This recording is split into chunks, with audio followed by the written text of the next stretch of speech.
Part में तुम्हें charge के बारे में भी डिस्कस करूंगा, ठीक है। पहले इसको चलो स्टार्ट करते हैं। ऑलराइट, तो भाई देखो, दो तरह के कोलॉइडल के बारे में अभी डिस्कशन कर रहे हैं हम लोग, कोलॉइड्स के बारे में, लायोफिलिक एंड लायोफोबिक।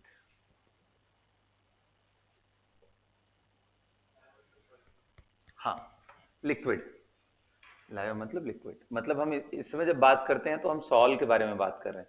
सॉल पता है ना किसको बोलते हैं? व्हेन सॉलिड इन लिक्विड, अगर आप फेजेस की बात कर रहे हो, लायोफिलिक एंड लायोफोबिक।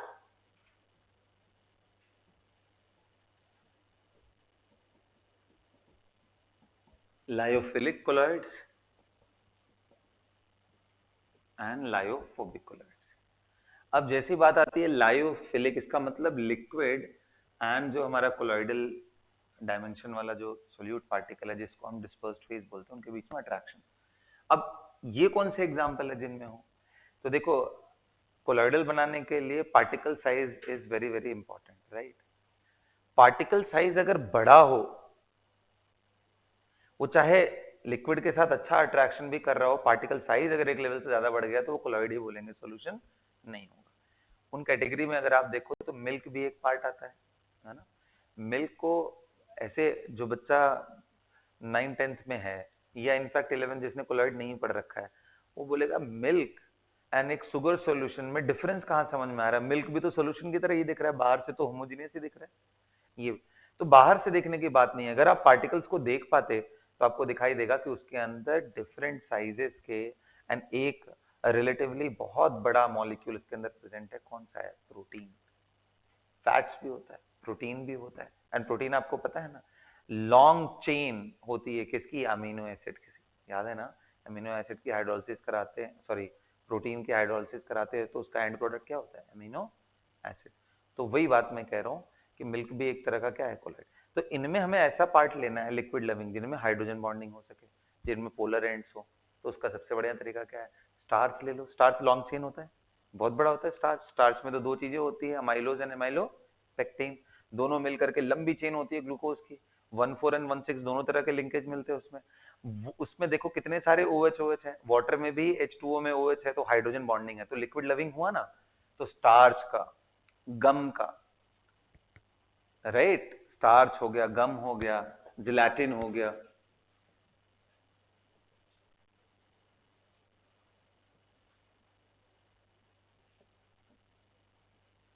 जिलेटिन, ये सब किस में आते हैं? Lyophilic, liquid loving. अब प्रिपरेशन के बारे में बात करते हैं। लिक्विड लविंग सॉल्ट को बनाना सबसे आसान काम है। आप स्टार्च लो, उसको लिक्विड में डिसॉल्व करो और अच्छे से स्टर कर दो। तो क्योंकि वो लिक्विड लविंग है तो वो अपने आप घुल जाएगा, और घुल गया तो पार्टिकल साइज नैनोमीटर के बियॉन्ड है, नैनोमीटर से माइक्रोमीटर के बीच में, इसलिए ये ऐसा सॉल्ट क्रिएट, रिलेटिवली स्टेबल होते हैं। ये कैसे हैं? स्टेबल, इजिली कोएगुलेट नहीं कर सकते हो आप इसको, आसानी से नहीं कर सकते क्योंकि ये स्टेबल है। अगर हो भी गया तो फटाफट से ये बन जाएंगे। ये सुनो, लायोफोबिक की अगर मैं बात करूं तो ऐसे चीज जो पानी में नहीं घुलते हैं, अगर उनका सॉल्ट बना लो तो वो सब इस कैटेगरी में आएंगे। जैसे मेटल का gold salt, sulphide and hydroxide.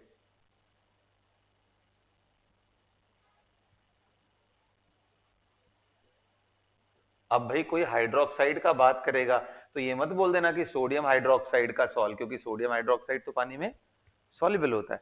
किसका? आयरन का हाइड्रोक्साइड, लेड का हाइड्रोक्साइड, जिंक का हाइड्रोक्साइड, जितने भी इनसॉल्युबल हैं सब के सब। सल्फाइड में आप बात करोगे तो AS2S3, आपने ग्रुप 2 पढ़ा है ना, क्वालिटेटिव एनालिसिस, इतने सारे सल्फाइड्स आपने देखा होगा इनसॉल्युबल है। कॉपर सल्फाइड हो गया, ZnS हो गया, MnS हो गया, ये सारे के सारे क्या बन सकते हैं? Gold salt. ठीक है, ऐसे भरे पड़े हैं। आप सल्फाइड ले लिया मैंने, ये ले लिया sulphate salt, barium sulphate BaSO4, ये भी तो बन सकता है। क्यों? Barium sulphate is insoluble, strontium sulphate is insoluble in water, किसी तरीके से इनका सॉल्व। लेकिन अब जो सबसे बड़ा क्वेश्चन है कि इसको बनाया तो बड़े आराम से, लिया पैकेट खोला, मिलाया, स्टर कर दिया, बन गया। इनको कैसे बनाएं, क्योंकि ये तो घुलते ही नहीं है। तो इनको बनाने के बहुत सारे मेथड है, डिपेंड करता है कौन सा आपने मटेरियल लिया है उसके हिसाब से। जैसे अगर आप मेटल्स लेते हो, गोल्ड, सिल्वर, इस तरह के ये मेटल्स वाले, तो मेटल ले रहे हो तो मेटल को इलेक्ट्रोलाइटिक डिसइंटीग्रेशन एक सबसे बढ़िया तरीका माना जाता है कि उसी तरीके से आप पहले उसको एटोमाइज करो। कि आपने ये ले लिया, इन मेटल्स को आपने कांटेक्ट में लाया, इलेक्ट्रिसिटी दिया और पानी के अंदर ऐसा कर दिया, इनको स्पार्क करोगे, जैसे ही बहुत ज्यादा हीट निकलेगी तो बहुत सारे छोटे छोटे छोटे छोटे गोल्ड के पार्टिकल्स चारों तरफ ऐसे एटोमाइज हो जाएंगे। और थोड़े टाइम के बाद क्या होगा, पास पास वाले पास पास वाले पास पास वाले पास पास वाले पास पास वाले सब मिक्स हो जाएंगे। मिक्स होने के बाद ये रिलेटिवली बिगर पार्टिकल दे देंगे, बिगर पार्टिकल के बाद। लेकिन अब जो सबसे जरूरी बात आती है, इलेक्ट्रोलाइटिक डिसइंटीग्रेशन से ये बन रहा है कि सर इसका तो अभी भी लिक्विड से अट्रैक्शन नहीं है, तो अगर मान लीजिए ये दोनों टकरा गए तो उसके बाद ये दोनों चिपक जाएंगे, ये तीसरा टकरा गया, चिपक गया, फाइनली तो ये, इसलिए तो इसे अनस्टेबल बोलते हैं। ये क्या होते हैं, ये सब के सब अनस्टेबल सॉल्व में काउंट किए जाते हैं। कैसे सॉल्व हैं ये? अनस्टेबल। कैसे हैं बताओ? Unstable, can not be easily prepared. तो अब अभी भी डाउट है कि अगर ये अनस्टेबल है तो इनको स्टेबलाइज कैसे किया जाता है।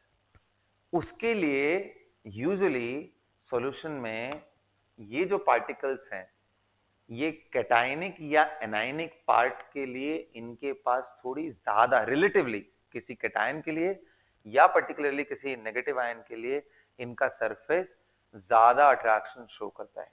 इसलिए बोलते हैं कि जो लायोफोबिक कोलॉइडल्स हैं ये स्टेबल इसलिए होते हैं सॉल्यूशन में कि सॉल्यूशन के अंदर प्रेजेंट जो पॉजिटिव एंड नेगेटिव आयंस है उनमें से किसी एक को, सभी के सभी ये जो पार्टिकल्स दिख रहे हैं, किसी एक पर्टिकुलर चार्ज की तरफ उनका अट्रैक्शन ज्यादा होने से उस चार्ज को अपने सरफेस पे चिपका लेते हैं। प्रेफरेंशियल एडजॉर्प्शन इसको बोलते हैं। क्या बोलते हैं? Preferential adsorption. अब अगर आप एनसीईआरटी पढ़ो तो आपने देखा होगा अलग अलग सॉल के, यानी ये जो कोलॉइडल हैं, इनके सरफेस पे अलग अलग टाइप के चार्जेस एक्यूमुलेट होते हैं ड्यूरिंग प्रिपरेशन। जैसे आप देखो, आपको एनसीईआरटी में मिलेगा कि पॉजिटिवली चार्ज सॉल कौन से हैं। उनमें देखो जो वर्ड है इसको नोट कर लेना है, आपको लिख लेना है, हाईलाइट कर लेना है कि हाइड्रेटेड मेटेलिक ऑक्साइड, जैसे एल्यूमिनियम का ऑक्साइड हाइड्रोक्साइड का कॉम्बिनेशन दिया हुआ है, मैं लिख दे रहा हूं पॉजिटिव एंड नेगेटिव। ठीक है, ये पूरी चीज आपको एनसीईआरटी से positively charged sol, charged sol and negatively charge sol. ठीक है, ये नेगेटिव है, ये पॉजिटिव। पॉजिटिव में लिस्ट में आप लिख लो hydrated metallic oxide, hydrated metallic oxide जैसे एल्यूमिना Al2O3 डॉट XH2, ये हो गया। क्रोमियम का ले लो Cr2O3 डॉट XH2O, आयरन का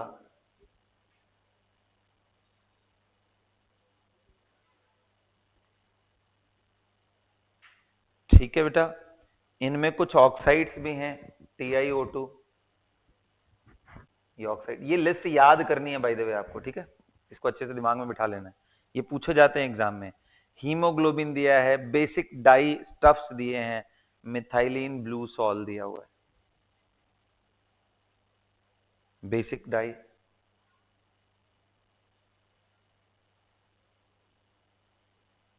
methylene blue, haemoglobin,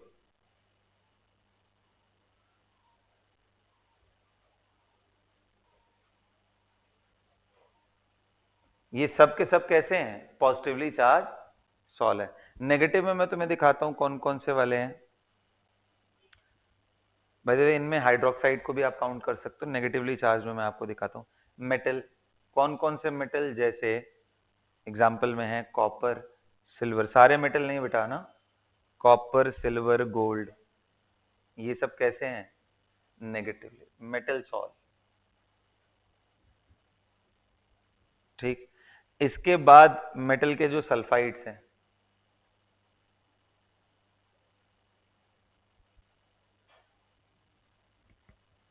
AS2S3, SB2S3, CDS, ZNS, ये सब के सब इसमें आएंगे। जैसे यहां बेसिक डाई था, यहां एसिडिक डाई।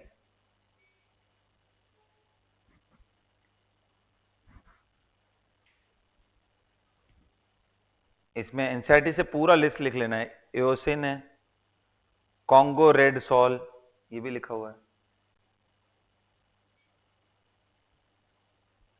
ये लिस्ट है थोड़ी सी पेनफुल है, इसको याद कर लेना, बट मोस्टली सल्फाइड से, हाइड्रोक्साइड से, मेटल से, इन्हीं से क्वेश्चंस आते हैं, राइट। एकदम फिक्स्ड, इसके गिने चुने ही क्वेश्चन आते हैं, तो इतना दिमाग नहीं लगाना है। Salts of starch, gum, gelatin, clay, charcoal. Starch negatively charge में यहाँ पे आपको लिखना है स्टार्च, बोलना पूरी लिस्ट, स्टार्च, गम,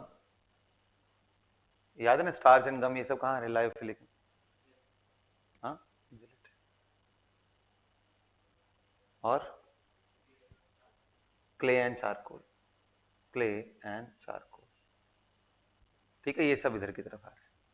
तो मैंने बोला कि अब हर सरफेस का, और ये चीज ऐसी नहीं है कि जो हम थ्योरेटिकली मैं बता पाऊं, ये एक्सपेरिमेंट करके जब वो सॉल्व बनाते हैं एंड फिर उसको देखते हैं कि भाई कौन से डायरेक्शन में ये मूव कर रहा है इलेक्ट्रिक फील्ड में, उससे फिगर आउट करते हैं कि इस पे चार्ज क्या है, ठीक है।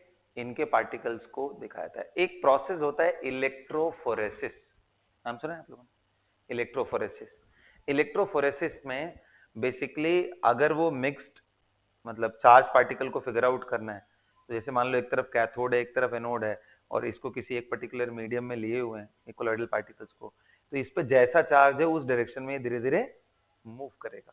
सो movement of these colloidals towards specific electrode because of the charge that is accumulated on their surface is termed as, ठीक है। तो ये है बेसिकली वो मूवमेंट का ऑब्जर्वेशन करना ही, या सेपरेशन करना ही अलग अलग चार्ज पार्टिकल का टुवर्ड्स डिफरेंट इलेक्ट्रोड, इसी को इलेक्ट्रोफोरेसिस बोलते हैं। सही, हाँ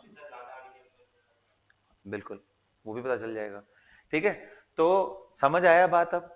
तो ये क्लियर हुआ कि ये अपने आप ऐसे स्टेबल नहीं होते, अगर इनको स्टेबलाइज करना है तो इसके अंदर इलेक्ट्रोलाइट भी हमें रखने पड़ेंगे, और उन इलेक्ट्रोलाइट से ये खुद अपने सरफेस पे कोई एक पर्टिकुलर चार्ज जिसको ये लाइक ज्यादा करता होगा उसको अपने ऊपर चिपका करके, और एक जैसे जब चार्ज हो जाएंगे, मान लो इसकी लाइकिंग टुवर्ड्स नेगेटिव ज्यादा है एज कंपेयर टू पॉजिटिव, तो जैसे मान लो सोडियम क्लोराइड तुमने पहले से मिला के रखा था एक्वा सॉल्यूशन, एंड उसमें तुमने ये काम किया गोल्ड को इलेक्ट्रोलाइटिक डिसइंटीग्रेशन का, तो गोल्ड भी हमने पढ़ा था कौन से वाले में आ रहा है, नेगेटिवली चार्ज। इसका मतलब ये किसको एब्जॉर्ब करने की टेंडेंसी रखता है, क्लोराइड आयन। तो ये अपने सरफेस पे नेगेटिव क्लोराइड क्लोराइड खूब सारे बिठा लेगा, और ये ओवरऑल नेगेटिव हो जाएगा, ये भी नेगेटिव हो जाएगा, ये भी नेगेटिव हो जाएगा, ये भी। अब सोचो मजे की बात ये है कि अब ये एक दूसरे से चिपक नहीं पाएंगे, क्योंकि एक नेगेटिव दूसरे नेगेटिव को रिपेल कर देगा, and that's how they get stabilised. समझ में आया? That's why they contain certain charge. और एक मेथड और होता है, आपको याद होगा, चलो ये गोल्ड के लिए, मेटल्स के लिए तो ऐसे बनाते हैं, सल्फाइड, हाइड्रोक्साइड, जो प्रेसिपिटेट्स हैं, इनको बनाने का बड़ा अच्छा तरीका होता है पेप्टाइजेशन। मैंने बताया था आपको, पिछली क्लासेस में डिस्कस किया था। What is peptisation? Peptisation is a process of converting a precipitate into colloidal with the help of adding some electrolyte in it. तो क्या होता है, जैसे मान लो तुम्हारा सल्फाइड का प्रेसिपिटेट है, उसमें तुमने पानी मिलाया, ये प्रेसिपिटेट था, और तुमने पानी मिला दिया, अब ये डिसॉल्व तो होगा नहीं क्योंकि ये पीपीटी है, मान लो ये AS2S3। तुमने इसमें सोडियम क्लोराइड मिला दिया, सोडियम क्लोराइड मिलाओगे तो अभी हमने देखा है कि भाई उसका जो ऑब्जर्वेशन है उसमें कैसा चार्ज है, नेगेटिव। तो इसका मतलब ये भी क्लोराइड आयन को अपने अपने सरफेस पे खूब चिपका लिया, ये पूरे पूरे सरफेस नेगेटिव हो गए। अब मैं इसमें अगर थोड़ा कोई ऐसा ऑब्जेक्ट लेकर के इसको अच्छे से विग्रेसली स्टर करूं, तो ये जो इकट्ठे एक बड़ा सा लंप है वो ब्रेक डाउन करके छोटे छोटे पार्ट्स में आ जाएगा, और छोटे छोटे पार्ट्स में आएगा और सारे पार्ट्स पे कैसा चार्ज है, नेगेटिव। दूसरा पार्ट्स आया उस पे कैसा चार्ज है, नेगेटिव।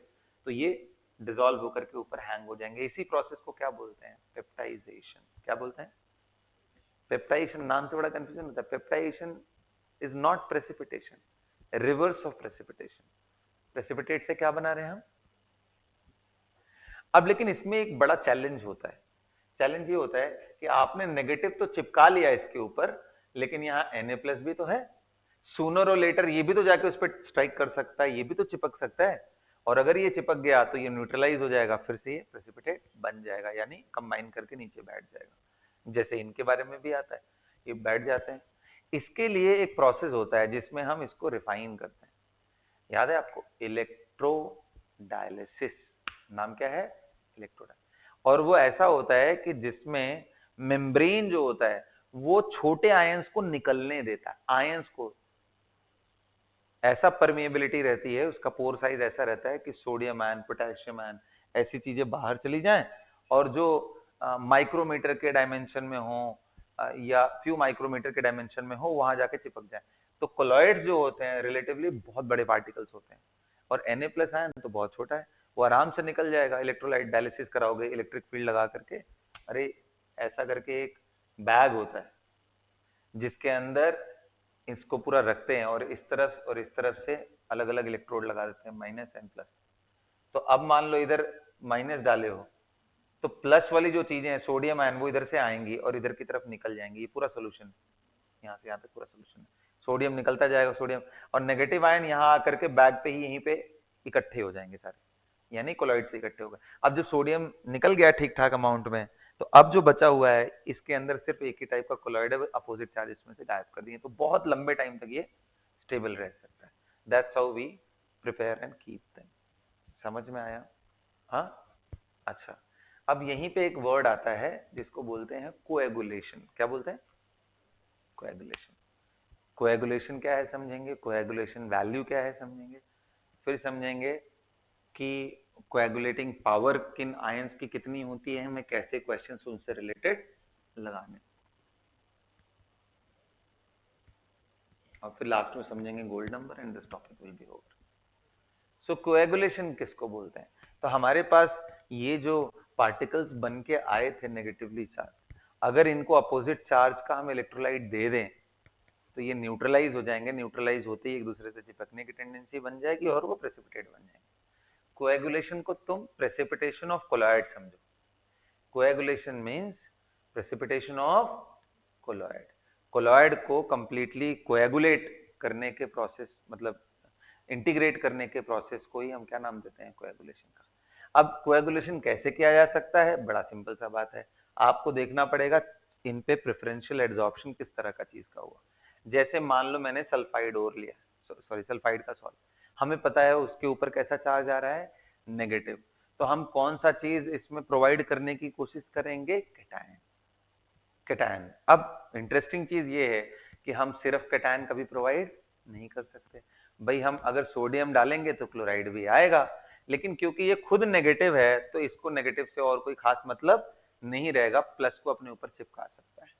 तो इस तरीके से हम कोएगुलेट करते हैं, by adding electrolytes we can coagulate. बड़ा इंटरेस्टिंग है, पहले वो प्रेसिपिटेट थे तो इलेक्ट्रोलाइट डालने से वो पेप्टाइज हुए, एंड बाद में अगर हम जो बन गया है प्यूरिफाई भी कर लिया, अब उसमें अगर हम डालें तो वो कोएगुलेट भी कर सकते हैं। अब इस पे एक बार सवाल पूछा था कि मान लो AS2S3 है, इसका सॉल है, तो पूछा था कि ये बताओ कौन सा इलेक्ट्रोलाइट ऐसा है इन चारों में, NaCl, मैं तीनों क्लोराइड ही ले रहा हूँ, MgCl2, AlCl3, एंड मान लो कोई, चलो अभी तीन में ही देखते हैं, इन्हीं तीन में देखते हैं। पूछा था इन तीनों में सबसे बेस्ट कौन होगा, यानी जिसके मिनिमम से मिनिमम अमाउंट डालने में कोएगुलेशन फट से हो जाए, इनमें से कौन सा है, हाँ? इनमें से कौन सा है जो जल्दी कोएगुलेट कर देगा, जल्दी प्रेसिपिटेट बना देगा। इन इलेक्ट्रोलाइट्स में से मैं कौन सा यूज करूं जिसके कम अमाउंट डालने पे भी ये क्या बना देगा, कौन सा होगा इसमें। तो बोलते हैं देखो इसके ऊपर चार्ज क्या था, नेगेटिव ना, तो आप इसमें हमारे काम का आयन कौन सा है, पॉजिटिव। इस पे पॉजिटिव कितना है, +1, इस पे कितना है, +2, इस पे कितना है ये बताओ। +3 की टेंडेंसी न्यूट्रलाइज करने की कहीं ज्यादा होगी एज कंपेयर टू +1। ये तो 1 यूनिट को, ये 1 यूनिट जिसके 2 यूनिट को गायब कर सकता है। तो इनकी पावर कोएगुलेट करने की बहुत ज्यादा होती है। सो कोएगुलेशन पावर, हमेशा ध्यान देना, पोलराइजिंग पावर पे डिपेंड करता है। Na+ की कम होगी Mg+2 से Al+, ऐसे ही मान लो ये किसके लिए है, for negatively charged colloids, understood है। लेकिन अगर मान लो नेगेटिव में तुम बात करते हो तो Cl- ले लिया, सल्फेट आयन ले लिया, फॉस्फेट आयन ले लिया, और एक FeCN6-4 ले लिया, तो इसमें भी यही ऑर्डर, जितना ज्यादा चार्ज, लेकिन ये किसके लिए, फॉर पॉजिटिवली चार्ज कोलॉइड्स। समझ में? तो इस चीज को मेजर करने के लिए एक वैल्यू डिफाइन की है जिसका नाम है कोएगुलेशन वैल्यू। बता रहा हूं, जिसको हम सीवी के नाम से जानते हैं। इसको बोलते हैं, देखो अभी क्या मैंने समझाया कि अगर आपको कोएगुलेट करना है तो आपको इलेक्ट्रोलाइट डालना पड़ेगा। सारे इलेक्ट्रोलाइट का एक ही अमाउंट नहीं डालना पड़ेगा, कुछ इलेक्ट्रोलाइट कम डाला तब भी कोएगुलेट कर सकता है, कुछ ज्यादा डालने पे कोएगुलेट करेगा। तो वो कैसे पता करते हैं, तो मैंने बोला पहले चार्ज देखो, किसका चार्ज, जो कोलॉइड है उसका चार्ज देखो। अगर कोलॉइड का चार्ज नेगेटिव है तो इलेक्ट्रोलाइट में जो हमारे काम का स्पीसीज है जो इसको कोएगुलेट करेगा वो पॉजिटिव आयन, क्योंकि वही जाकर के उसको न्यूट्रलाइज करेगा। एंड पॉजिटिव आयन में फिर उनके चार्जेस देखो, जितना ज्यादा चार्ज उतना बेटर उसका पोलराइजिंग पावर, उतना जल्दी वो न्यूट्रलाइज कर देगा, नेगेटिव आयन को हटा देगा या न्यूट्रलाइज कर देगा। वही हाल अगर पॉजिटिवली चार्ज कोलाइडल है तो आपको नेगेटिव आयंस देखने की कोशिश करना है, जो भी इलेक्ट्रोलाइट्स दें उस पर फोकस आपका नेगेटिव पे होना चाहिए। नहीं, इनके लिए भी देखो वही देखा ना, पोलराइजिंग पावर, कोई फर्क नहीं पड़ता उसमें, जितना ज्यादा नेगेटिव हो जाए, सिंपली चार्ज देखो, कुछ और देखने की जरूरत नहीं है, उस पे कितना चार्ज है, पर यूनिट आयन पे कितना चार्ज है। Is that clear? अब कोएगुलेशन वैल्यू कैसे डिफाइन करते हैं, तो अभी मैंने समझाया कोएगुलेट करने का मतलब क्या हुआ, you are adding electrolyte, certain moles of electrolyte to get the precipitate. तो इसका डेफिनेशन ये है, number of millimole of electrolyte per litre of colloidal solution. मतलब एक तरह से देखो मोलैरिटी जैसा ही है, बस मोलैरिटी में मोल पर लीटर होता है, यहाँ क्या है, मिली मोल पर लीटर, बस इतना ही है, क्योंकि थोड़ा कम क्वांटिटी में ही ये कोलाइड्स बन जाते हैं। क्या आया बात समझ में, सीवी समझ में आ गया? बोलिए भाई, क्लियर हुआ? अब बताओ, अगर अच्छा कोएगुलेटिंग पावर है किसी इलेक्ट्रोलाइट का तो उसका सीवी वैल्यू कम होगा या ज्यादा, कम होगा। तो lesser the CV value, greater will be the coagulating power of that electrolyte। तो इतना पहले नोट कर लो अपना अच्छे से, फिर इसके आगे मैं आपको समझाता हूँ। नोट कर लो, मैं तो बोलूंगा इसको नोट कर लो, फोटो फोटो में ही रह जाता है, नोट भी करो साथ में, ठीक है?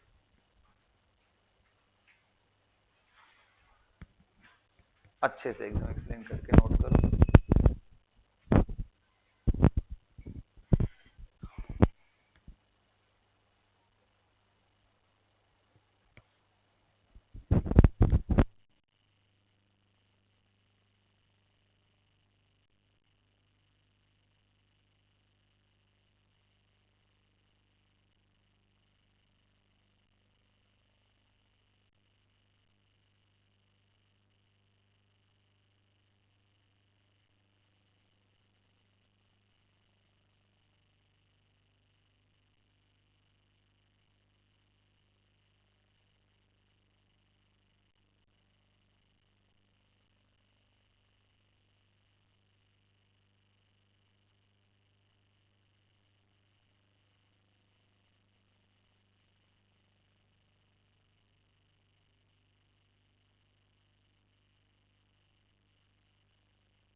मिटा दो इसको।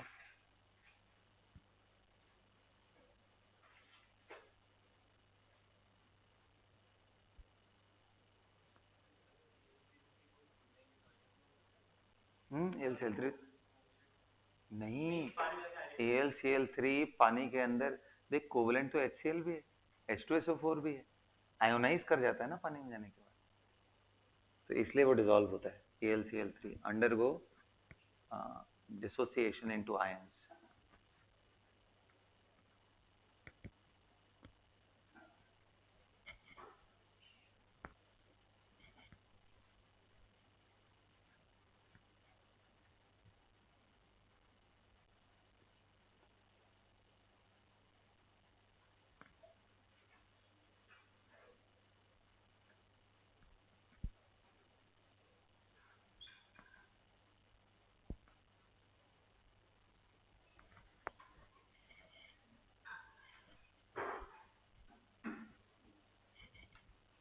ठीक है बच्चों, यहां तक हो गया?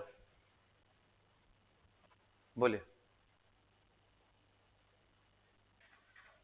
तो कोएगुलेशन वैल्यू हो गया, कोएगुलेशन पावर लिख लो। कोएगुलेशन पावर क्या है? Ability to coagulate colloidal solution. किसकी एबिलिटी? इलेक्ट्रोलाइट की। Ability of an electrolyte to coagulate, to precipitate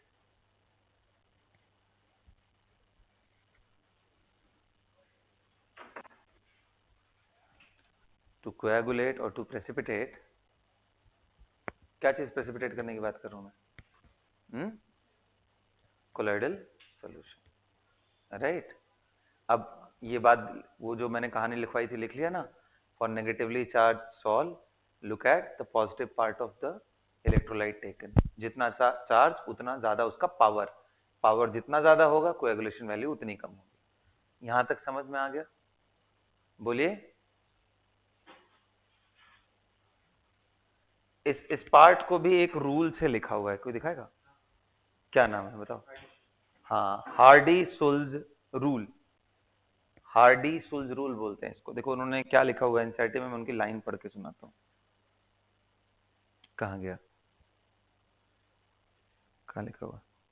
It has been observed that generally the greater the valency of flocculating ions added, flocculating ions added, ये सब terminology इतना डरो मत, the greater is its power to cause precipitation। समझ में आया ना? तो जो इलेक्ट्रोलाइट ऐड कर रहे हैं वो फ्लोकुलेटिंग आयंस उनको बोल रहे हैं, ठीक है। एंड तो बोला जितना उसका चार्ज ज्यादा है उतना उसका पावर ज्यादा होगा।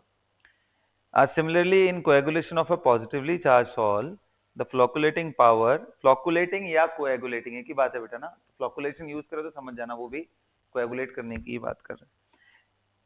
In order of वही -4, then -3, -2 and -1 ऐसे करके। तो so greater the valency of flocculating ion added, greater its power to cause precipitation. This is known as Hardy-Sulz rule. SCHULZE, Hardy।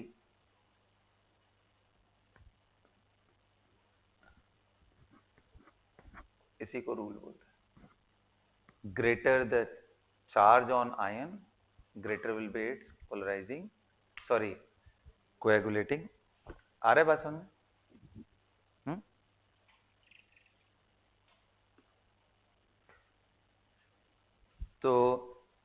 तो ये तो रहा इसके बारे में। देखो उसके आगे इसने लिखा भी एनसीईआरटी में, the minimum concentration of an electrolyte in millimoles per litre required to cause precipitation of a salt in 2 hour. अच्छा 2 घंटे के अंदर, मतलब कितने देर में, वो टाइम भी डिफाइन किया। इन 2 our is called coagulation value. ठीक है, 2 घंटे ऐड कर लेना टाइम भी, ठीक। अच्छा एक और पार्ट मुझे पढ़ाना था, बड़ा इंटरेस्टिंग सा है क्योंकि ये थोड़ा समझने वाला पार्ट है, ठीक है। और वो है ये जीटा पोटेंशियल, ZETA लिखो, ZETA, जीटा पोटेंशियल, या फिर इसी को बोलते हैं इलेक्ट्रोकाइनेटिक पोटेंशियल, इलेक्ट्रोकाइनेटिक पोटेंशियल, ठीक है। Electro kinetic potential. तो अब मैं उसका ना, जैसे मान लो एक स्फेरिकल कोलॉइडल ले रहा हूँ उससे समझाने के लिए तुम्हें, और उसके हिसाब से बड़ा अच्छे से एनसीईआरटी में भी बहुत ही अच्छे से समझाया हुआ है कि जैसे मान लो ये तुम्हारा सॉल है, और ये ऐसा सॉल है जो नेगेटिवली चार्ज है, मतलब इसके सरफेस पे नेगेटिव नेगेटिव चार्ज चिपके हुए। ये मैंने सिर्फ छोटा सा पार्ट दिखाया, पूरा समझ लो। और ये सॉल्यूशन में है, तो नेचुरल सी बात है इस नेगेटिव के थोड़े दूरी पे यहाँ पॉजिटिव भी अट्रैक्टेड होंगे, भाई अट्रैक्शन तो होने ही वाला है।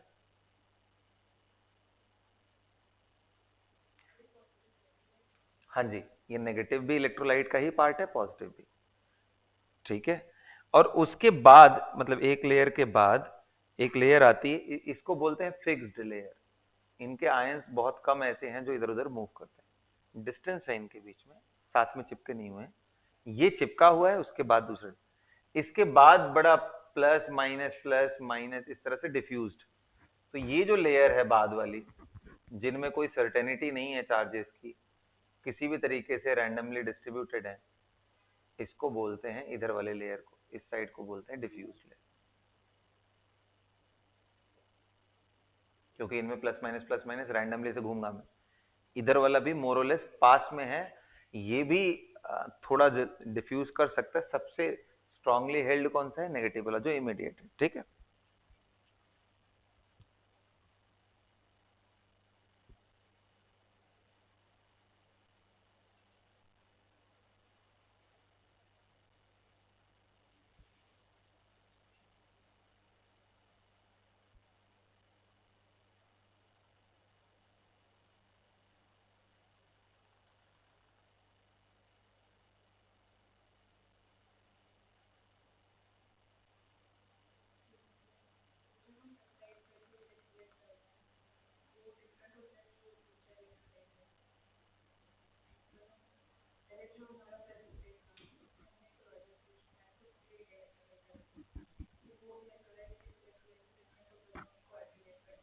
नहीं, वो इलेक्ट्रोलाइट सेम भी हो सकता है अगर आप रिक्वायर्ड अमाउंट से कहीं ज्यादा डाल दो तो।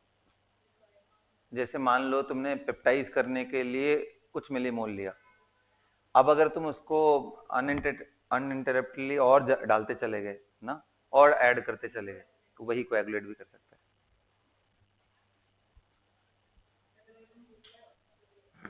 जी जी, आप कोई भी यूज कर सकते हो, वो भी यूज कर सकते हो, उसके अलावा भी, ठीक है।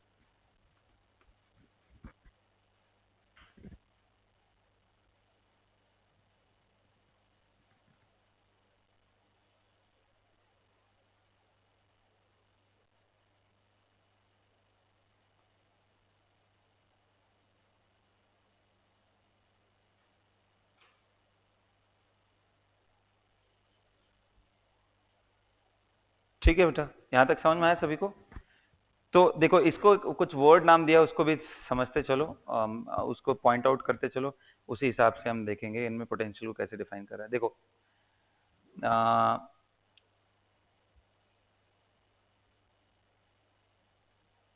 देखो, the combination of two layers of opposite charges around the colloidal particle is called Helmholtz electrical double layer, simply electrical double layer बोलते हैं, ठीक है। फिर से मैं वर्ड यूज कर रहा हूं, फिर से स्टेटमेंट पढ़ रहा हूं, the combination of the two layers of opposite charges, two layers of opposite charges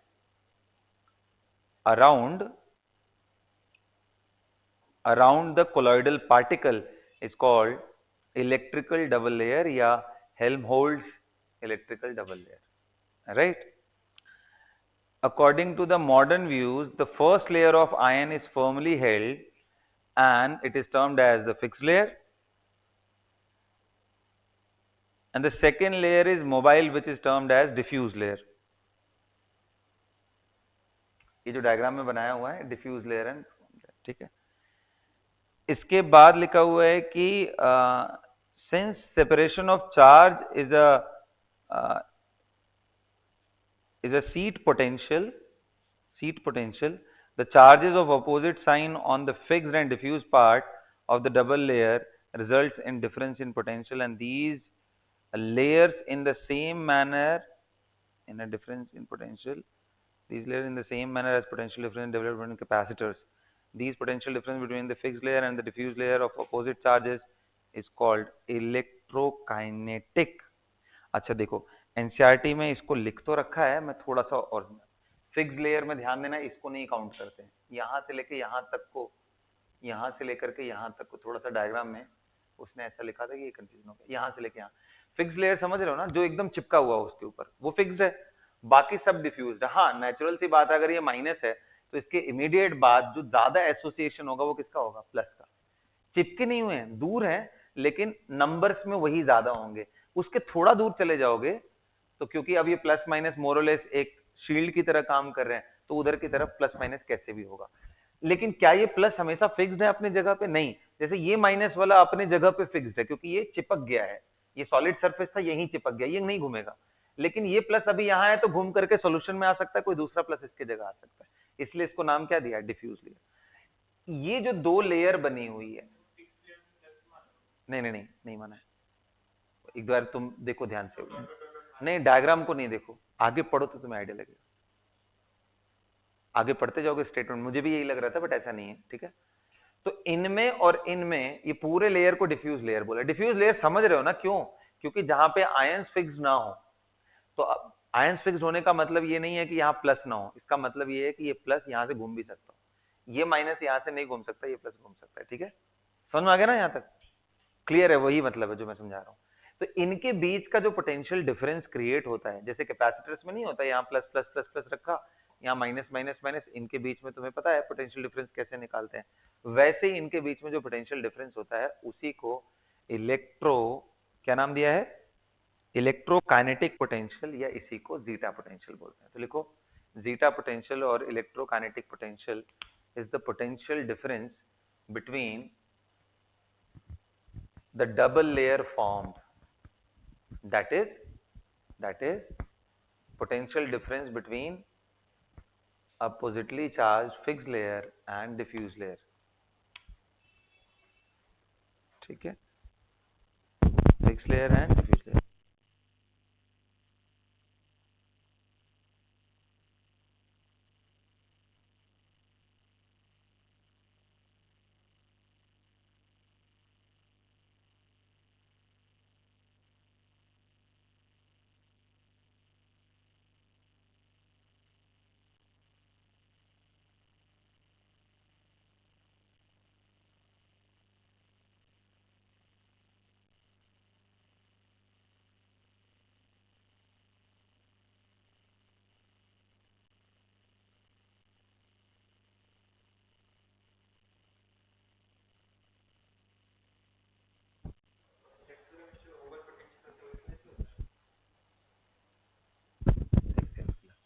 शायद उनमें से एक है, ठीक है। यहां तक क्लियर हो गया?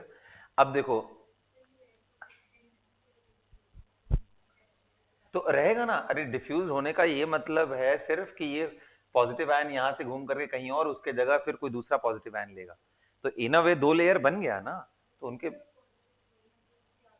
उसके आगे जो है वो तो, इनको तो छोड़ दो, ये तो मिक्स लेयर है, इनके इमीडिएट बाद बस इन दोनों के बीच का गैप समझ लो, ठीक है। अपोजिट जैसा तो क्रिएट होगा ही ना, इसी का जो पोटेंशियल डिफरेंस है वो जीटा।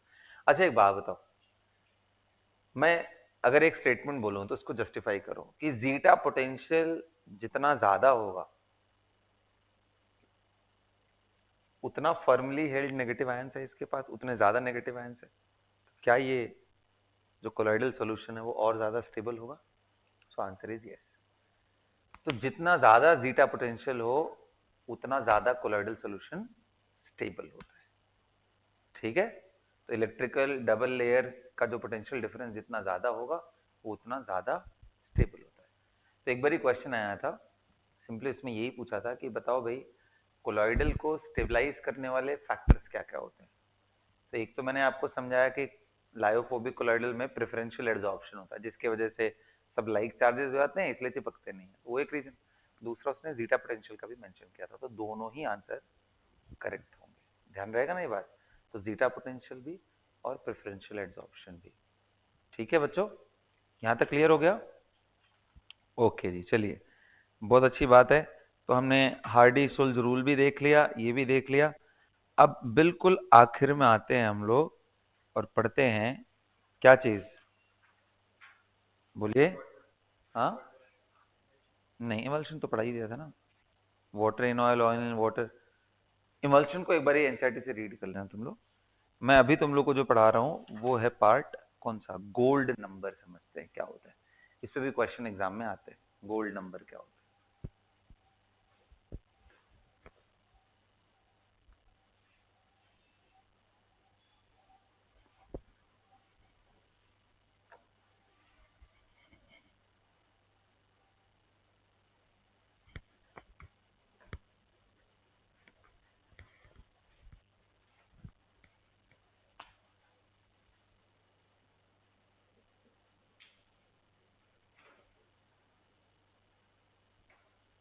देखो, सबसे पहली बात, आखिर ये गोल्ड नंबर किसके लिए यूज होता है, ये क्या बताता है? तो गोल्ड नंबर प्रोटेक्टिंग पावर बताता है। क्या बताता है? किसको प्रोटेक्ट करने की बात हो रही है? कौन जल्दी कोएगुलेट होने की टेंडेंसी रखता है, लायोफिलिक या लायोफोबिक? लायोफोबिक। तो लायोफोबिक जल्दी कोलॉइड से किधर बन जाता है, कोएगुलेट कर जाता है, प्रेसिपिटेट बन जाता है। उसको बचाने के लिए, उसको कोएगुलेट होने से बचाने के लिए हम लायोफिलिक कोलॉइडल ऐड करते हैं उसमें। अब कहोगे सर वो प्रेसिपिटेट अपने आप तो नहीं होगा, कुछ ना कुछ तो ऐड करना पड़ेगा इलेक्ट्रोलाइट। तो हाँ जी, क्या ऐड किया जाता है? तो बोलते हैं कि 10% 1 ml, ये वर्ड याद रखना। कितना? 10% 1 ml NaCl solution, aqua solution of NaCl। 1 ml 10% इसको ऐड करते, किस में ऐड करते हैं? 10 ml इन 10 ml ऑफ, ध्यान रखना, स्टैंडर्ड गोल्ड सॉल। ये मैं वर्ड इसलिए यूज किया कर रहा हूं क्योंकि भाई हर सॉल की जो कोएगुलेशन वैल्यूज हैं वो अलग अलग होती हैं। तो एक ऐसा सॉल बनाया गया जिसके 10 ml में अगर 1 ml NaCl, जिसका कॉन्सेंट्रेशन 10% है, 10% वेट बाई, मतलब 10% W बाई 10% कॉन्सेंट्रेशन, अभी दिमाग में रखो। तो अगर मैं ये यूज कर रहा हूँ 10% का 1 ml, तो ऐसा देखा गया कि ये कोएगुलेट कर जाता है, वही जो 2 आवर का टाइम था उसमें। अब अगर आपको इसको बचाना है कोएगुलेट करने के लिए, तो आप चाहोगे कि ये जो इलेक्ट्रोलाइट है इसको कोई और एब्जॉर्ब कर ले। इस इलेक्ट्रोलाइट को अगर कोई और एब्जॉर्ब कर लिया तो फिर ये कोएगुलेट नहीं करेगा। तो इसको एब्जॉर्ब कौन करता है? वो करता है लायोफिलिक, लायोफिलिक कोलॉइडल। तो लायोफिलिक कोलॉइडल को ऐड करते हैं तो लायोफिलिक कोलॉइडल इन चार्जेस को और अच्छी तरीके से अपने पे, क्यों ऐसा होता है? क्योंकि लायोफिलिक के पास पोलर एंड्स होते हैं, वो और अच्छे से अट्रैक्ट कर सकते हैं आयंस को। भाई बताओ, वाटर ज्यादा अच्छे से आयंस को सराउंड करेगा या फिर CCl4?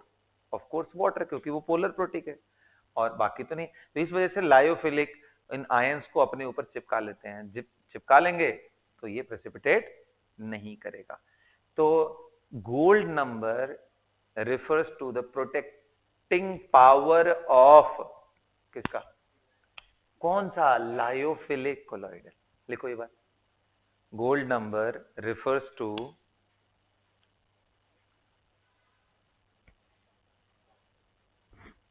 protecting power of, refers to the protecting power of, किसका प्रोटेक्टिंग पावर? बोलिए, किसका? Lyophilic colloidal refers to protecting power of lyophilic colloidal. क्या समझ में आया? Lyophilic colloidal. हाँ, तो अब इसके डेफिनेशन को समझते हैं क्या है। तो लिखो, अच्छा इसमें कैसे डिफाइन करते हैं वो पहले समझ लो, फिर लिखना है इसको, ठीक है? तो इसको ऐसे ही इसके आता है, गोल्ड, जैसे जब आप लायोफिलिक कोलॉइडल ऐड करोगे, कितने में? 10 ml सॉल्यूशन है गोल्ड का, स्टैंडर्ड गोल्ड सॉल है, उसमें 1 ml ऐड कर रहे हैं, और साथ में इसके अमाउंट को ऐड करते हैं। किस में मेजर करते हैं? मिलीग्राम में, क्योंकि देखो ना, हमने मिलीमोल में ही उसको यूज किया था, यहाँ मिलीग्राम में, मास में यूज करते हैं। तो जैसे मान लो इसने 5 मिलीग्राम यूज किया, और 5 मिलीग्राम यूज करने के बाद देख रहा है कि ये कोएगुलेट नहीं कर रहा है। 4 किया तो देखा कोएगुलेट कर गया, 5 किया तो कोएगुलेट नहीं कर रहा है, 5 पे नहीं कर रहा है तो 6, 7, 8 कुछ भी ऐड करोगे तो कोएगुलेट नहीं करेगा। तो minimum amount of lyophilic colloidal added in milligram to protect the coagulation of 10 ml of standard gold salt when 10% of 1 ml NaCl is added in it is termed as gold number। यानी gold number कुछ और नहीं, इसके कितने milligram तुमने डाले हैं इस स्पेसिफाइड कहानी के अंदर, वही गोल्ड नंबर है, यही गोल्ड नंबर है। अगर x मिलीग्राम तुमने ऐड किया है तो x will be the gold number. हाँ, ये इसमें कुछ कहानी नहीं, ये तो बनाया हुआ है, लेबोरेटरी ड्रिवन ये चीज है, नहीं कुछ नहीं दिया हुआ है। यही तो मैं खास बात बता रहा हूँ कि इसके कॉन्सेंट्रेशन को कुछ नहीं डिफाइन किया हुआ है, बस स्टैंडर्ड वर्ड ही यूज किया है, स्टैंडर्ड गोल्ड सॉल्ट। अब इसको देखना हो कि किस लेवल पे बनाया हूँ, ठीक है। The number of milligrams of lyophilic, minimum number of milligrams of lyophilic colloidal needed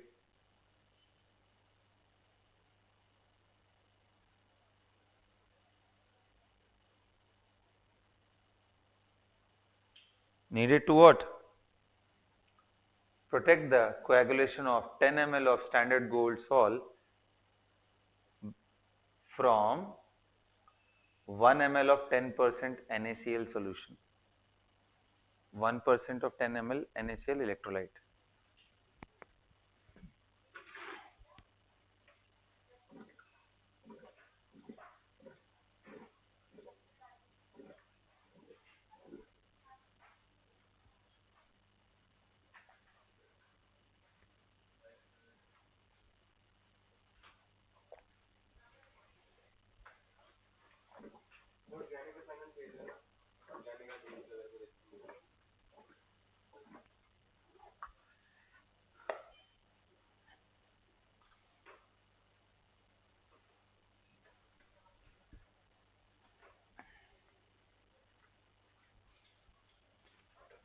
ठीक है, डन यहां तक।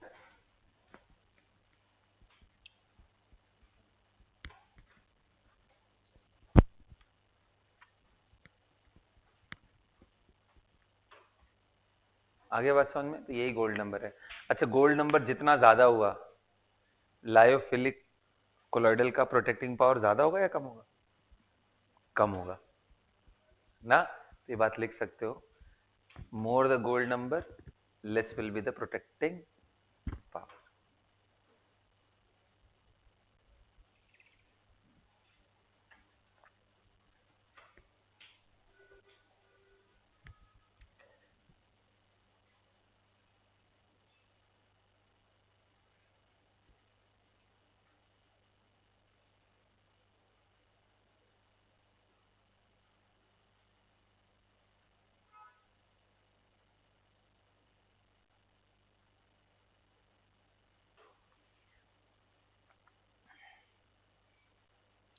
देखो जिलेटिन का ये गोल्ड नंबर दिया हुआ है 0.005 मिलीग्राम से लेकर के 0.01। हीमोग्लोबिन का दे रखा है 0.03 से 0.07, एग एल्बुमिन का 0.15 एंड पोटैटो स्टार्च का लिखा हुआ है 20 से 25।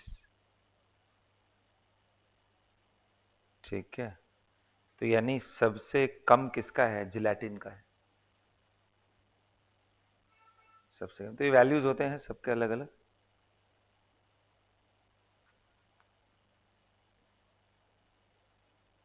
ठीक है बच्चों, so with this we are done with, बस सीधा गोल्ड नंबर पे क्वेश्चन पूछ सकता है, क्या है, किसको रिप्रेजेंट करता है। थ्योरेटिकल सरफेस केमिस्ट्री में थ्योरेटिकल क्वेश्चन बहुत आते हैं। अगर न्यूमेरिक दिया तो इनके परसेंटेजेस कुछ बदलेगा, इधर उधर करेगा, और आप डेफिनेशन पकड़ के रखोगे तो आपको आ जाएगा। जैसे बोल देगा कि भाई 20 ml स्टैंडर्ड गोल्ड सॉल्ट में इतना इतना चीज ऐड किया गया, उसमें कुछ y milligrams of lyophilic colloidal add करने से वो प्रोटेक्ट हुआ, तो बताओ उसका गोल्ड नंबर कितना है। तो देखो 20 ml के लिए जो चाहिए वो डबल अमाउंट चाहिए, तो हमें तो 10 ml के लिए चाहिए ना, तो उसका हाफ हो जाएगा। अगर मान लो उसने 15 मिलीग्राम यूज किया है तो 15/2, हमें तो बस इस स्पेसिफिकेशन में लाके चेक करना है। मान लो 10% के जगह पे 20% वाला यूज कर ले तो उस हिसाब से आपको देखना पड़ेगा, हर बार प्रोपोर्शनेट लगा करके देखना पड़ेगा, ठीक है। ऐसे ही सवाल आते हैं इस पे, अगर न्यूमेरिक आया तो। Otherwise theoretical